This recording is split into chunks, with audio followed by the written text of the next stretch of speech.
what happens every Stanley Cup playoffs, Ryan?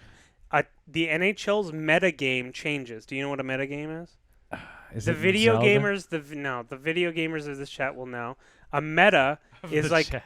they will know a meta in terms of, let's say, some competitive sports or video games. Well, I don't know Is video games. I just know the only game it's ice cold beer. and going out on my wagon with my girlfriend talking about dancing in the moonlight. And you're not going to talk about a girlfriend. So meta. Jesus Christ, Ryan, I hate you so much. A meta, when we're talking about in video games, is the current popular trends in a certain video game that are the things that players tend to choose or do the most, that tend to win or are the most successful in a specific period of time. Sure. So in sport, or at least in the NHL, after the Stanley Cup playoffs, we often go and we find a new meta, or in this term, how certain general managers think they need to build their team in order to win. So, you saw the so after Anaheim won in 2006, you saw, okay, we need heavy hitting, hard players to play. Okay, that's fine. And then you got into the Vancouver, Chicago eras where it was like, yeah, not only toughness, but you need like tons of skill, tons of, and then you got Pittsburgh comes around. Pittsburgh, and then LA comes around, and then you got Pittsburgh, LA, Chicago for a bit, and it was like, okay, you have your stars, and then you have the auxiliary pieces that everyone moves out every season. Yeah. Now, for a stretch run, yes, we saw Tampa, and you have your stars, and now you see Colorado, you have your stars. Now we're seeing that the remaining four teams have stars. But not to the level of Matt Tkachuk. Matt Tkachuk is okay. Jack one. Eichel. Okay, is Matt Tkachuk? Matt Tkachuk's one. Jack Eichel, I don't think is in the same realm. I don't think is in the top 15 You're paying or him 20. like a star. Yeah, you're paying Sergei Bobrovsky like a star. Ryan, stop. You're doing semantic BS. Donnie. Jack Eichel was barely a point per game player this season. Yeah, but you're not injured. But you're bringing bad years. That's the Florida Panthers in a nutshell. Bad years, but good playoffs. Jack Eichel's playing on his head. He's playing. What I'm trying to tell you. Okay. Now that the coffee's kicking, and now I'm going to argue with you. Now we have the four remaining teams. You have Matt Tkachuk, who I think is the only remaining 100-point player of any of the four teams remaining. Yeah. Right. So what I'm trying to argue is that yes, you have your Sebastian Ahos, your Rupe Hintz, your Jason Robertsons, your Alex Barkovs, now Jack Eichel, but do you have your top tier Connor McDavid, Leon Draisaitl, Austin Matthews, Nikita Kucherov, Nathan McKinnon, all these like top 10, 15 players that you're paying a crap load of money to and saying like these guys are our main dudes, and the rest of our bottom six is like, okay, we hope they can play 10 minutes and they don't cost us a goal against. Now you're seeing all these teams that are rolling out not only their top players, but auxiliary scoring throughout their lineup from top to bottom is the dominant trend that we're seeing right now. So what I'm saying is it's going to be curious how the meta for the NHL changes. Of course, some teams are going to come back and say, well, no, we have, like Tampa's going to say, oh, okay, no, we got our stars, and now they get some extra rest, and we're going to come back with our formula that worked a lot. But you can't tell me that there aren't GMs sitting here right now and saying, oh, yeah, we just need to go out, this guy that, I'm paying $10 million to. Yeah. Mitch Marner.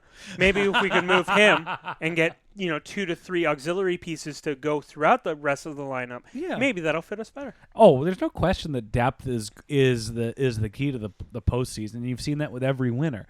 It's 3 threatening lines. You saw it in Tampa. You saw it in Colorado. You saw it in Pittsburgh. You didn't see it in St. Louis because St. Louis was the one year where it's whoever gets the least hurt wins the Stanley Cup. But, just because guys with 100-plus point seasons aren't in the Final Four doesn't mean that. Yeah, but Ren, okay, I hear you. Yeah. But you have to understand that that's not how GMs of hockey teams think. Well, last week, as we discussed, there are GMs that are they'll look at the playoffs. Yeah. This is literally how simple it is. They look at the playoffs and they're like, "Who's the last team standing? oh, okay, we should build like it's a imitation theory. Yeah. You know, so they just want to imitate whomever won, you know, in the latest, and they think, okay, that's what the NHL is right now. That's the champion. So we have to imitate the champion. We got to build like the champion. That's the picture in our head. That's what we got to build like. And so before, the meta was get a superstar. Well, who the heck outside of drafting in the top 5, you know, or how are you going to get these prime superstars? Now the blueprint can be, okay, well, guess what? You can have a couple really good players. Yeah. But if you fill out the depth of your lineup, and now I can argue that I believe that the NHL and hockey in general, from the NHL to the AHL to Europe, everywhere, has more talent and more depth in terms of getting those middle 6 to bottom 9 players than ever in the history of this game. So now general managers are seeing, okay, well, I do have Jack Eichel. Let's say I have a 90-point center. Yeah. I got a couple 65-point wingers, 70-point wingers, or whatever. I got a goalie who can give me a 915, and I have a bit $25 million in cap space. Well, I don't need to go and swing for the fences to give, I don't know, let's say who's Louis Eriksson a huge contract because he's there, and I have to get another big guy. Now I can go out and just spread that out. And at least if I get into the 4th, 5th seed or whatever, then okay, great. Look what's going to happen. Well, 4 teams right now are pretty much doing that in the NHL. Yeah, and you have 4 teams that essentially are always retooling on the fly. The general makeup of these final 4 is consistent depth. And I mean, in Dallas's terms, it was one insane draft. Yeah, which is just astounding. Was Robertson, Hintz? But you got to think about this, and I agree with you in everything you're saying. Yeah. But what happens when it's time to replicate a Stanley Cup champion and look for those type of players, those type of Barclay Goodrows or guys that Andre Palat's, their value goes through the roof because now they're the type of guy, or they are the guy that you can replicate a contender team. See? And everything goes to the Dave Bolin policy. Now, this is wonderful because now we're talking about some form of microeconomics when it comes to the meta in constructing a hockey team. Now, with that in mind, 100% agree because everyone's trying to imitate the champion. So now everyone's going to want to go out and get, that they're going to try and find Jalen Chatfield, and they're going to find a Jalen Chatfield and give Jalen Chatfield $2 million. It's like, well, they're going to look for a Cogliano. A Cogliano, whatever. So with that in mind, how do you look at the market and the landscape and think, okay, if everyone's going after point A now, that means that point B and C are now devalued because everyone's focused on point A. Yeah. Right? So now you have to think what's after this. What's the thing after, 4-line deep team that rolls and, they're super depth and does it go back to the star thing? Does it go back to, you know what? Toronto's trying to get rid of Mitch Marner. Literally. They're trying to just get the cap space and get a couple picks and whatever, and they're just trying to get enough flexibility to go get, 3-4 people in free agency or whatever. So does that bring Mitch Marner's value down? And so now do you go get a star for cheaper than you thought because everyone's going after the depth theory? Yeah. Do you following me? It all comes great. It all comes down to Connor Garland's getting Connor Garland is the type of player that their value is going up. You've hit on about 4 or 5 things in this rant that we're going to talk about in Sauce It or Toss It. But what it comes down to is not I need to find an Andre Palat to win a Stanley Cup with. It's I need to find guys and that don't play like him that are as consistent as he is. Mm-hmm. That, aren't consistently hurt or play a game that, I always remember the scouting report for Hunter Shinkaruk was he didn't avoid getting hit.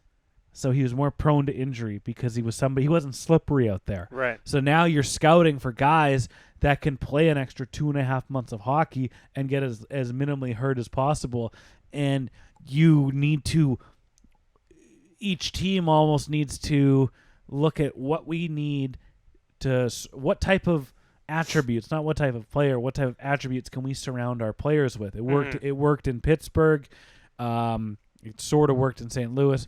But it comes down to an internal approach that there should be 32 different ones, because if everyone goes, we need Nazem Kadri to be a second line center, we'll pay top dollar for anybody that resembles Nazem Kadri, everybody's getting screwed. Yeah. But if you look at except for how he always gets suspended and is a liability in the playoffs, but we can kiss his ass for that. I mean, he's man has a ring, so everything changes. Yeah. So I agree that the platoon depth of 3 second lines is probably going to be the next trend. Mm-hmm.